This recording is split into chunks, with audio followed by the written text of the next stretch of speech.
Goodness, I'm reminded listening to only about a minute or so into the next recording that, of course, the Theosophical Society, obviously Russian, Madame Blavatsky,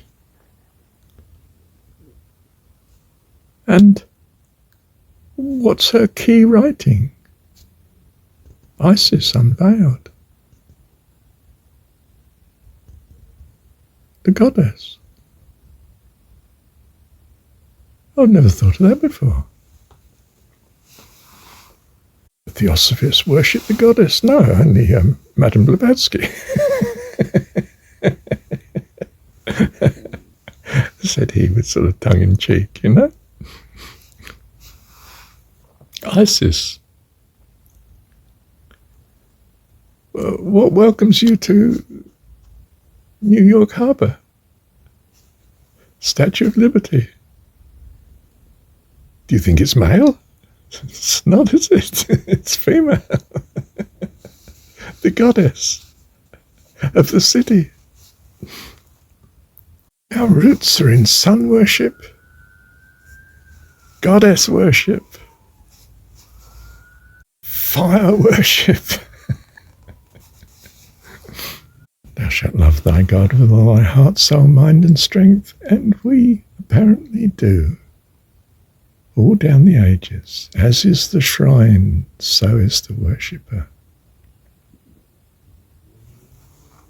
The chap I mentioned before who wrote a book called The Evolution of God, which again I think he was saying it with tongue-in-cheek, Robert Wright. It's a very tame book, but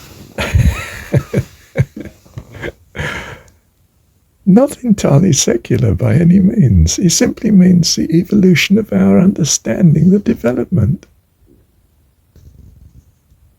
And you could, in some sense, not necessarily see it as a development, but simply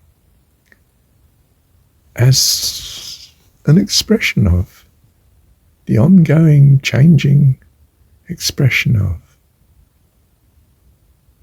what we see of as God, which reflects who we are at any one time. My dad, out there on a Sunday morning, washing the car, he worshipped the car, had the radio full on. He'd even have a church service on. It was just noise to him, and he'd say, interesting chap gave the sermon this morning. It was a rabbi. He really had a very good point, I thought. But of course, some rabbis seem as secular as the secular world, don't they?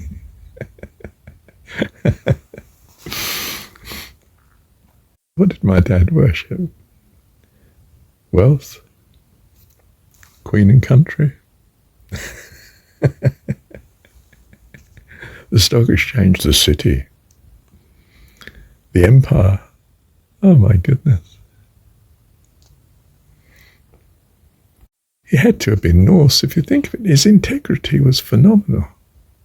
Patriotism is an integrity, isn't it? We might see it as racist nowadays, but you're meant to devalue your own country and in preference of others, aren't you? But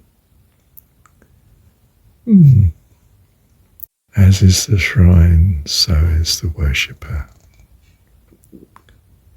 Thank you, Heavenly Dad. Oh goodness, it occurs to me, Hollywood, female, Diana Dawes, Marilyn Monroe.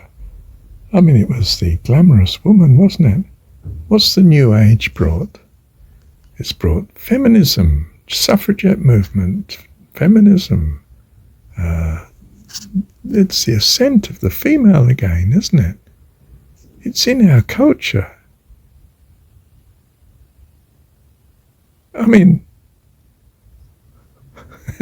Under the pretense of being secular, we are worshipping, without realizing it, the goddess. Marshall's obsessed with his mum, isn't he? He keeps referring to, the relationship with, oh my goodness. It's as if we say one thing and do something else. Think of those Roman statues and gardens and Greek. And you think, these statues are of naked women. What's all this about? It's goddess worship. We thought it was just lust. Oh, no. It's more than that. It's worse. It's a sort of Christian Judaic nightmare, isn't it, really? What the world's come to.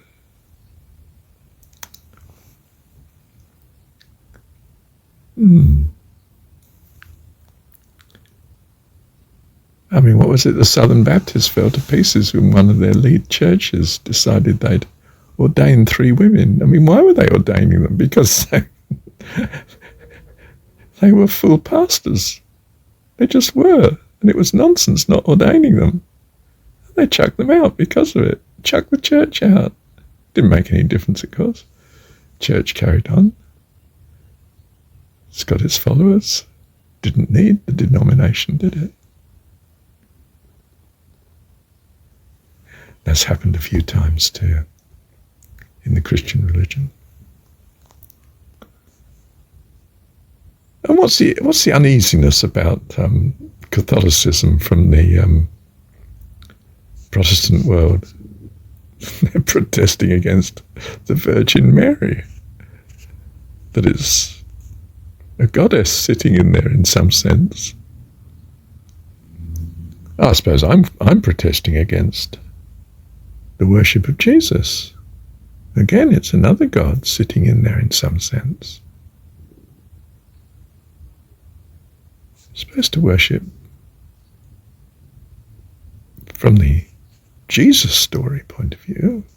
We're supposed to worship God, our Heavenly Dad. It's a very male view. Except you get the impression from the story that he was being financed by female followers, and that he was enlightened when it comes to relating to women, like woman at the well. He's refusing to follow the norms of the society.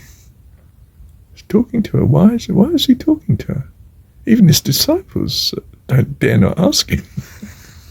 I would be inferring that the master was doing something wrong. But why is he talking to her? Surely he knows who she is. And of course the Pharisees are the same. When it comes to the woman anointing his feet and, with her hair and the spikenard oil and so on. And the enemies say, this is appalling. He's relating to this no good woman. Quite simply, he's scandalous.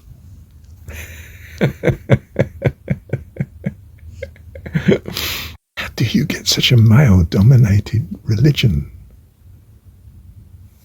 from a female-dominated story? The Virgin gives birth and eating to women as if the protocol doesn't count. It does, of course, only refer to God as Heavenly Dad.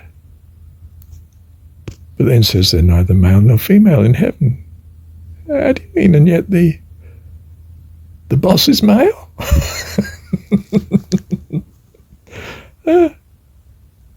Is this a consistency?